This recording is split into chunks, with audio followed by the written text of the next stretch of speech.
السلام علیکم ورحمت الله وبرکاتو. ما طرفنا ټول مسلمانانو ته پښتنو ته د غټ اختر مبارکي ټول مبارک شي. امید دی د الله نه چې اختر به ښه په امن کې ښه په سکون کې تیر شوی. الله دې موږ تاسو ژوندي لري چې اختر بار بار موږ تاسو باندې رسي.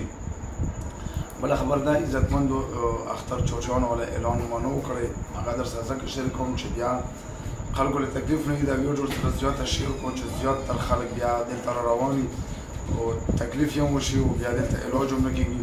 نو موږ به انشاءالله تعالی تر 8 تاریخه پورې چوټي که خیر د الله وي را روان 8 تاریخه پورې او په 9 تاریخ باندې به انشاءالله د موږ علاج دوباره شروع کېږي. نن زیارت ورځ جمعه او خلی او بل جمعه او خلی پر به موږ چوټي او د اتوار د ورځې نه به انشاءالله تعالی د موږ دم درود سلسله دوباره شروع کېږي. د ویډیو څومره وي نو حسد را سما کو د ثواب په نیت شیر کو ثواب پکې دا دی چې یو مسلمان موږ له راځي او هغه د تکلیف نه بچي د ویډیو په ذریعہ باندې نو تاسو له الله پاک اجر درکړي. والسلام.